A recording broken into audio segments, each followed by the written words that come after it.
just after midnight. A train carrying sleeping passengers raced into a danger zone at 4 times the safe speed. Within seconds, the steel giant left the tracks, crashing into the darkness. Screams echoed through the wreckage. 6 lives were lost. Dozens were injured. Was it a careless mistake or a failure of the system meant to protect us? In this documentary, we take you back to the tragic night of June 1975 to uncover the shocking story of the Nuneaton rail crash. Nuneaton is a town in central England with a population of around 95,000. It's located in the West Midlands, about 18 miles east of Birmingham and 16 miles southwest of Leicester. Nuneaton Station sits on the West Coast Main Line, one of the most important rail routes in the UK. It stretches nearly 400 miles from London to Glasgow, running up the western side of England. This line is a key part of Britain's railway network.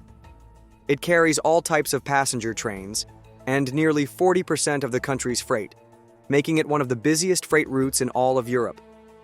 The train involved in the crash was overnight sleeper service from London's Euston Station to Glasgow.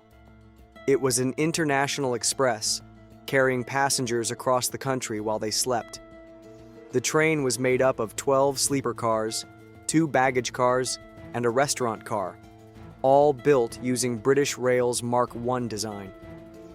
The train was being pulled by 2 Class 86 electric locomotives, numbers 86006 and 86242. Only the front engine was powering the train. The second was just being towed, a common practice known as running cold. At 11:30 p.m. on June 5, 1975, the sleeper service left London's Euston Station, right on schedule, pulled by the BR Class 86 locomotive, number 86242. The journey was smooth, until just after midnight, when disaster struck. As the train passed the village of Kings Langley, the locomotive suddenly developed a fault and ground to a halt. The driver, Mr. McKay, couldn't get the train moving again. Stranded, he had no choice but to wait for assistance. Help came in the form of another locomotive, BR Class 86006. It was placed in front of 86242, and Mr. McKay moved into the new locomotive's cab to get the train moving again. Now, the service was running about 75 minutes late. However, the situation wasn't ideal. The train was now towing the broken 862422 without it producing any power, almost like pulling a heavy car along the tracks. Despite the added weight, the train was still within the limits of what the engines could handle. As the train sped toward Nuneaton, Mr. McKay kept the train at the speed limit, 129 kilometers per hour or 80 miles per hour. But even with that, the delay was still a whopping 66 minutes. He had been told about a temporary speed restriction ahead, just south of Nuneaton Station, where construction was taking place.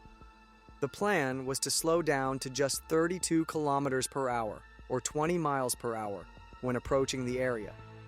At 1:53 a.m., as the train neared the restriction, Mr. McKay saw the warning board that marked the speed limit change, but the lights were off. Believing the restriction had been lifted, he made the decision to keep the train at full speed. What he didn't know was that the warning board was placed 2 kilometers, or about 1.25 miles, ahead of the restricted section. At the train's speed, it took just 55 seconds to cover that distance. As the train approached the restricted zone, Mr. McKay saw another illuminated warning sign, realizing his mistake. The restriction was still in place, but it was too late. As soon as Mr. McKay realized the train was heading into the restricted section at full speed, he slammed the emergency stop. But it was too late. The train was already locked in its deadly course. At 3 times the intended speed, BR 86006 entered the sharp curve, the reason for the speed limit, derailing instantly. Miraculously, the locomotive detached from the rest of the train and kept going in a straight line.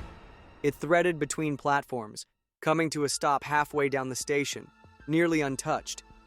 But the rest of the train wasn't so lucky.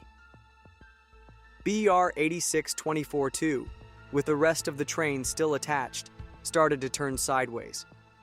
It crashed into the end of a platform, mounting it and jamming the locomotive's front end against the roof. The first two carriages stayed upright, but carriages 3 to 5 fell over, crashing into one another. The damage was devastating, leaving passengers with little survival space. The rest of the train derailed as well, except for the final carriage, which stayed largely intact. In the aftermath, 4 lives were lost. 2 passengers and 2 attendants killed in the crash. 2 more passengers later died from their injuries in the hospital. Another 38 people were injured, many requiring hospitalization.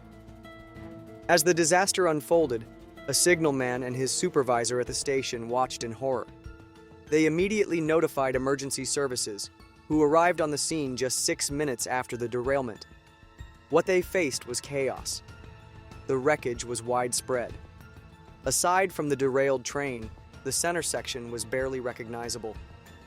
The damage didn't stop there.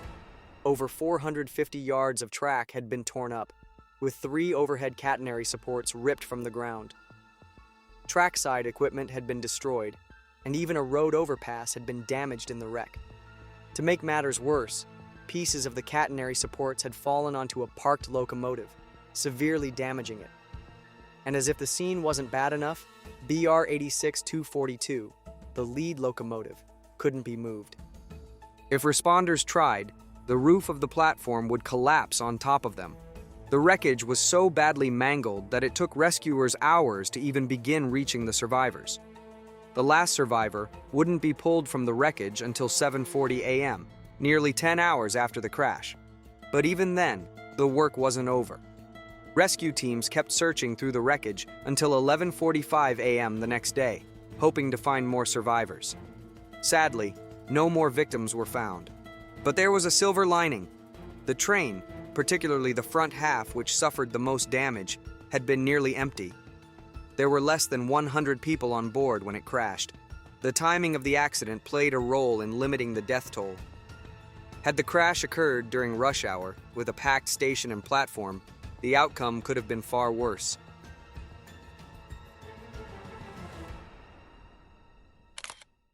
BR 86,006, miraculously, was almost undamaged. It had been forced off the rails and bumped across the sleepers, but it came to a stop without major damage, making it easy for investigators to examine. The results were clear. The brakes had worked as they were supposed to, but they were applied over a mile too late. There were no issues with the construction of the temporary track either, ruling out any mechanical failure. This left only one cause: human error. Mr. McKay, the driver who had survived the crash uninjured, was arrested.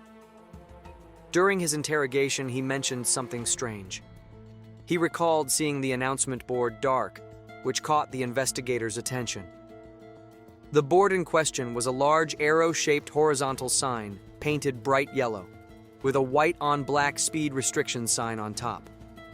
2 gas-powered lamps were meant to illuminate the board at night, making it visible to drivers. But on that fateful night, the lamps were off, leading Mr. McKay to believe the restriction had been lifted. Investigators confirmed Mr. McKay's claim. The warning sign was supposed to be lit, but it had gone dark.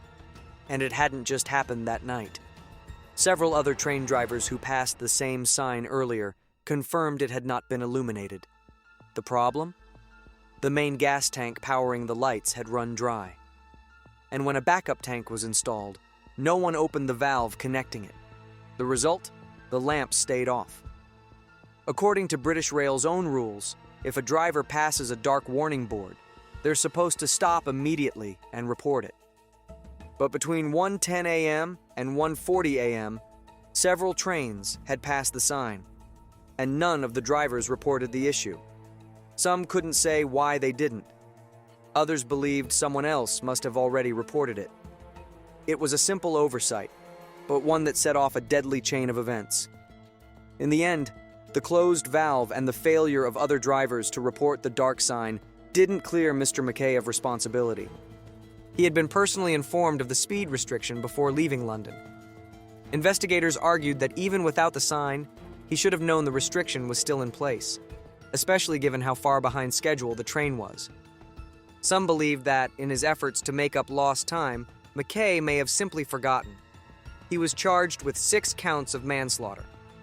But after a 3-day trial in June 1976, the court found him not guilty. It was decided that while he had acted negligently, it wasn't severe enough, especially considering the multiple failures by others, for a criminal conviction. The Nuneaton rail crash was a tragedy born from a chain of small oversights. One man driving, several others silent, and one forgotten valve. But who truly holds the most responsibility? Was it fair to place the weight of 6 lives on the shoulders of one driver? We'd love to hear what you think. Share your thoughts in the comments below.